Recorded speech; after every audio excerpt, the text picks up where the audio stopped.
Welcome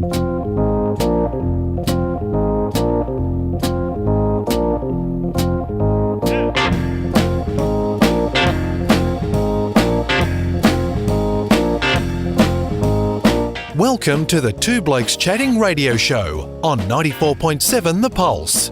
Music, interviews, news, and, well, Two Blokes Chatting. Now, here are the two blokes. And we are about to head off to the Adelaide Hills for a bit of a chat. Rob, during the week I was catching up on a television program called Australian Story. You're on television, are you? No, I was watching it. Oh. I was watching it. I was catching up on a television show that I had previously recorded.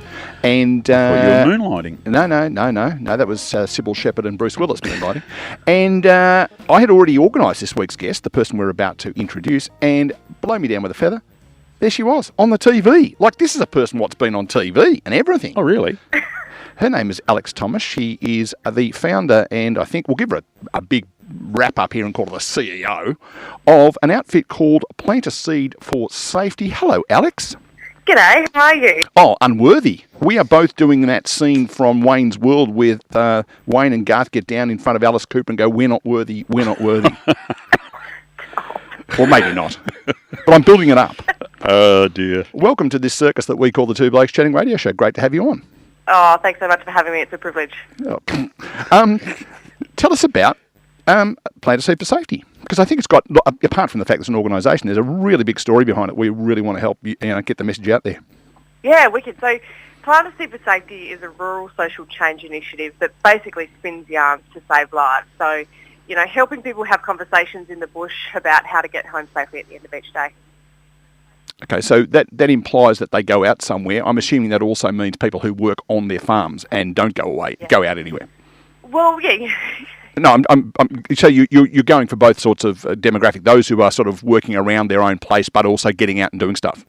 Oh, dead right. But I think, you know, the key thing to acknowledge here is that there's no real line between work and home in a rural context. And equally, you know, I could say that I'm targeting people on the land, but it's just as much about the people in the rural communities that are influential in their behaviour and their day-to-day lives. It's a very important part to follow through because we know the ratio of workplace accident injury is very, very high because I suppose traditionally that part of life you spend a lot of time on your own, doing things by yourself. And in the old days, it was just, that's what you did. But the new world we live in, we've got to be more aware of what's going on around us and more particularly people that are around us.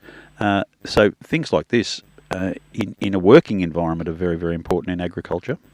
Yeah, absolutely. And I think, you know, it's farming environments in particular are quite interesting because, you know, the line isn't there, and of course you've got kids and you've got machinery and you've got quad bikes, dare I even mention them, and various other things that can go wrong. But having said all of that, I think it's pretty important to call out that most of the time things don't go wrong. Like, we've got a pretty damn good track record at looking after ourselves and those around us, and I think thanks to the media and just the broader topic of work health and safety in particular, I mean, it's bloody negative.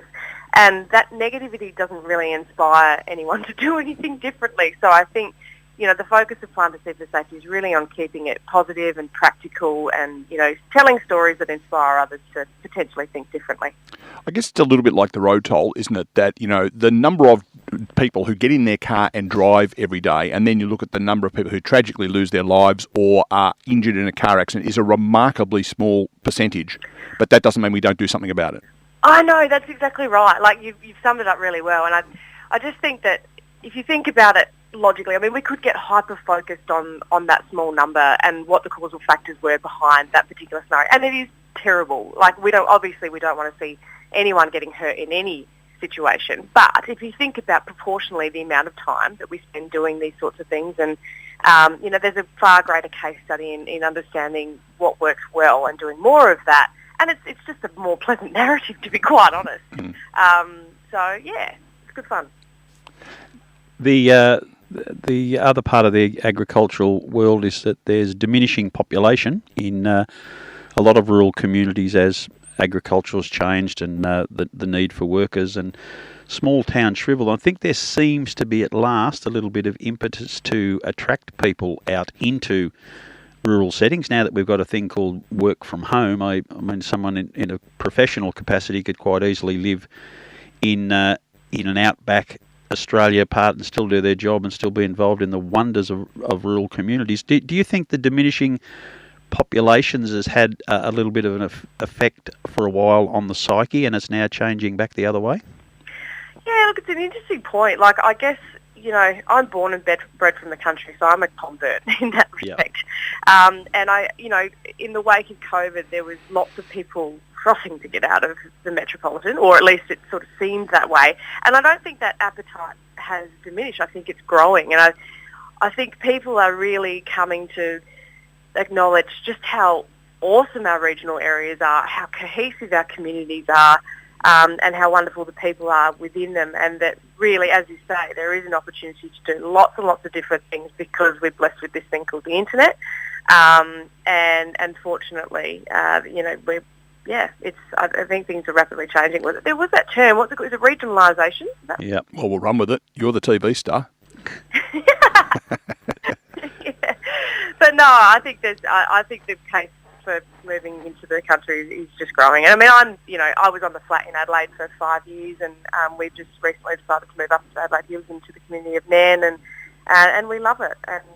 And lots of our friends are doing the same thing, particularly friends with kids who are really wanting a bit of space and, you know, perhaps not the crazy house prices that exist in the city, these days.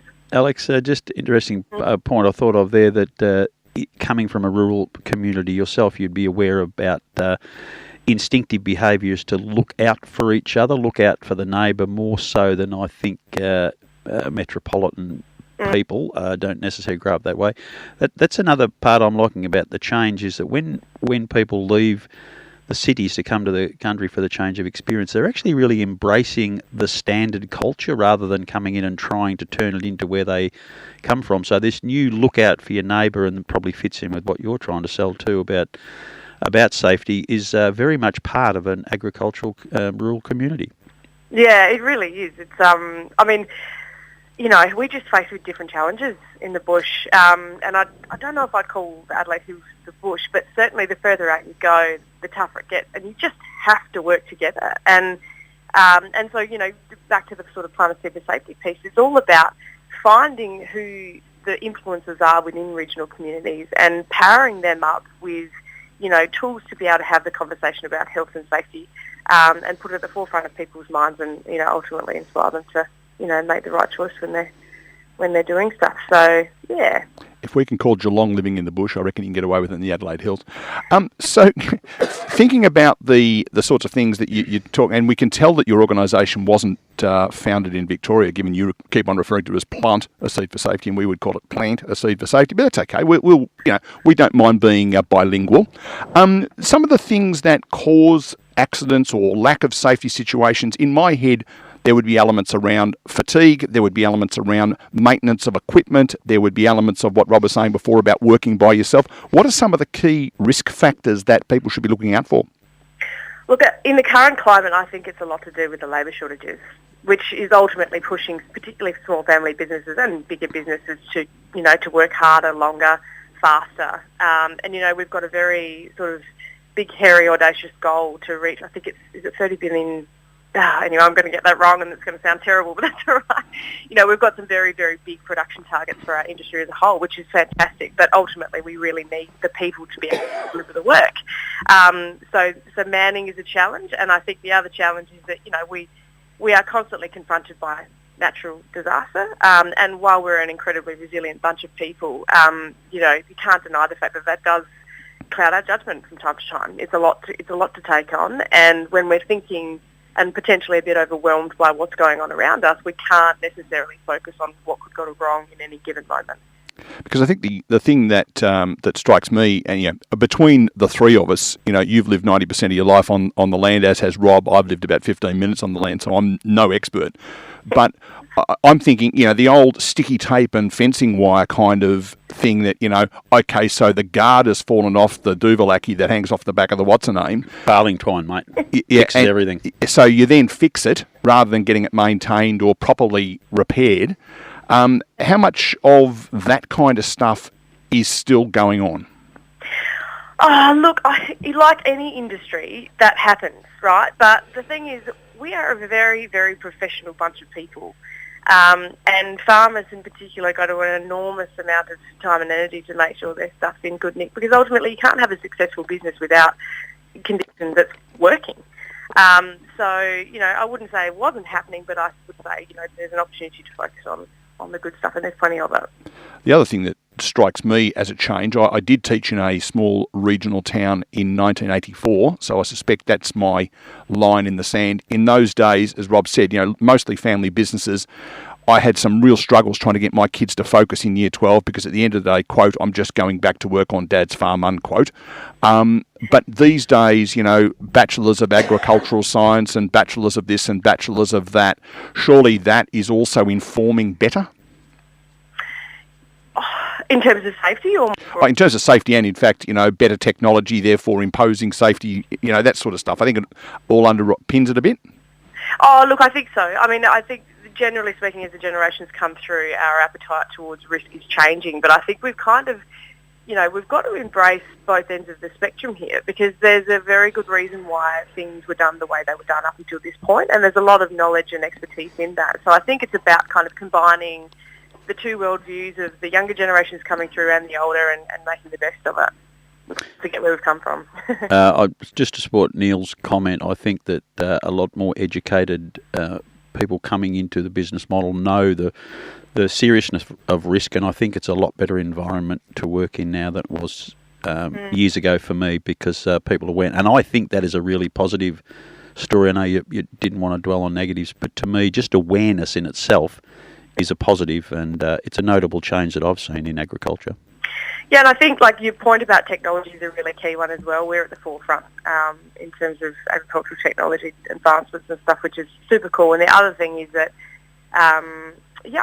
there is just an enormous amount more awareness of the sorts of things that could affect your health and or safety. And so, Planter Seeds of Safety is inspired by my journey with my old man, who unfortunately has been permanently disabled since he was 56 years old. And, some of the decisions and the choices that he made 20 or 30 years ago are through no fault of his own. It's just that health and safety just wasn't on the agenda in the same way that it is now. So it's really cool to see that conversation being, a lot more active, I suppose. And now this is going to sound like a gratuitous plug, and it probably is, but I do a podcast called the Regional 250, you might be aware of, Alex. I think you and I might be having a chat on it very soon. And I was talking to a lady the other day in Manjimup in Western Australia, and she was telling us that they're running a program now where they're targeting year 9 and 10 students in towns like Manji and other small towns across Australia, because they think that changing the habits of people who are in their 50s and 60s is a real challenge, whereas if we can get the habits right early doors, the kids coming onto the land, if you like, come with that expectation and that risk management approach. Are you seeing something similar happening in the areas you're working in?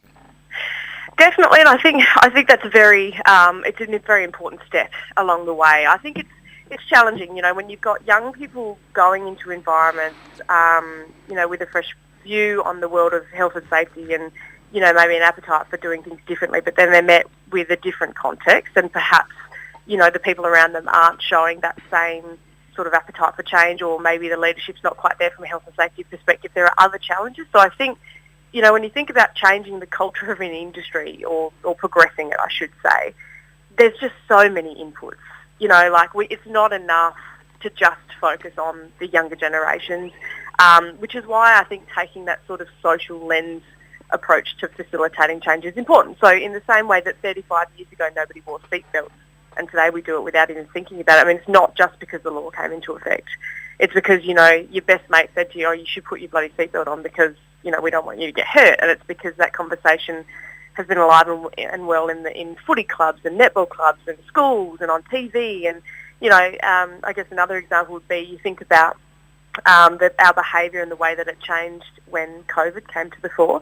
a whole, population of people started sanitising their hands and doing things differently because they were constantly confronted by paraphernalia and messaging around the necessity to do it. Now, the only challenge with that is that message was underpinned by fear. And what we see now is that people's behaviour is starting to slip back to what it was before, which is a totally natural human thing to do. So any initiative, I think, that seeking to inspire behaviour change needs to be multifaceted, and it needs to continue to change all the time because we're human. Yeah, and I think one of the underlying examples she gave, and I can't remember whether this went into the episode or it was off air, we were talking about it, but she was saying it's a bit like trying to stop people from smoking. You've been smoking for 65 years to say, look, I wouldn't smoke if I were you, it's not good for your health, is a really difficult thing to sell. But if you can get the 16-year-olds not to start, I think that was kind of the analogy she was using, and certainly, as you say, as a multi-pronged approach on health and safety. So, Plant a Seed for Safety is an organisation. Why would someone make contact with you? What can you do to help them?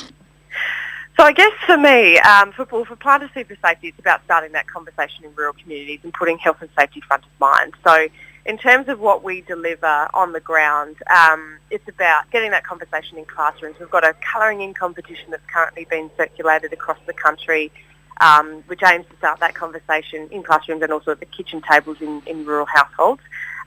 We've done things like planting sunflower seeds at primary schools to sort of as a symbolic exercise and facilitating that discussion.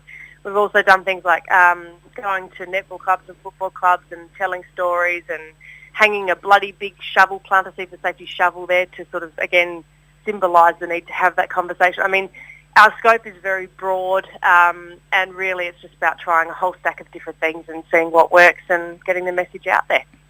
Well, if people want to get involved in that colouring in competition, because Rob's already just reached into his bag and pulled out his coloured pencils, he's ready to go. How do people get involved in that? So if you just head to plantaseedforsafety.com/comp, C-O-M-P, you'll be able to see the downloadable colouring in competition there. And I have to give a bit of a nudge to Syngenta Australia here because they've actually collaborated with us to bring that to life, which is awesome. I'm also interested, and I had this conversation again with someone on the Regional 250. I'm going to keep plugging that podcast. It's worth a listen, folks. The Regional 250, available in all good podcast stores and one or two really ordinary ones as well. I was talking to someone the other day about the fact she was the first female car salesperson in a particularly large country town, and the impact of someone like that coming in and trying to flog a Holden to an old bloke who's 65, and someone like you, who I'm going to suggest is in the earliest half of her life rather than the latter half of her life, female, going in to talk to some crusty old blokes about safety on the farm. How does that go? Are you warmly received, or is it, what would you know anyway? Well, look, the whole conversation around work health and safety is pretty damn unsexy. So I've got a fairly low benchmark to start with. And I think, the fact that I've come off the land myself and I've learned everything not to do through my, career in mining in the first instance, heavily indoctrinated into the whole bureaucratic big stick approach to health and safety, and have come out the other side and gone, well, that doesn't work. And fortunately, one of the great things about my old man is that, when Plant a Seed for Safety has meant that we've been able to sort of flesh this out. And he's been my litmus test for a lot of my approach today in terms of public speaking and the stuff that goes on social media and workshops and stuff like that. So, look, I think it's just been a huge exercise in channeling my rural roots in the first instance, but understanding who my target audience is and just talking their language rather than, waving the big stick around and pushing the whole message around policies and procedures and all that kind of crap. For one. I think it's a very good point you make, Alex. From my experience with agricultural people, I don't think it's a male-female thing. It's about being understood, feeling that the last thing they want is some city person coming to tell them what to do on the land. But if you can immediately make the connection that you are from the land yourself, you're emotionally involved in what's happening, and you know all the the circumstances that your audience is involved in, as soon as you've got that connection, you'll have them. That's it. And at the end of the day, I care. This is not about compliance or ticking a box for me. I just don't want what happened to my old man to happen to anyone else's. And I think, and I hate using this word because as soon as you say it, you're almost perceived as a fraud. But being genuine or being authentic goes a long way. People can smell if you're not. Yeah. particularly people in, I'm going to say that word, rural regions. I can't say the word RUAAL without stumbling over it. They are particularly good at spotting that, aren't they? No, yeah, dead right, absolutely. Yeah. So just a bit of a reminder of that website, if you would. Yes, www.plantaseedforsafety.com, and if you would like to check out the colouring in competition, put a /comp on the end of that. Now, we, as we mentioned, are all about making the message right, so we'll translate that for Victorians. That's called plantaseedforsafety.com. Alex Thomas is behind that, and it's been very kind of you to spend some of your Saturday morning with us. Oh, well, thank you very much for having me. It's been a pleasure. And, of course, for you, it's been getting up half an hour earlier than we had to because, of course, you're in South Australia. Yes, well, I have got a rampant toddler, so I didn't really have a choice. I work with one. Alex, great to chat and look forward to catching up with you on that podcast that we have already mentioned very, very soon.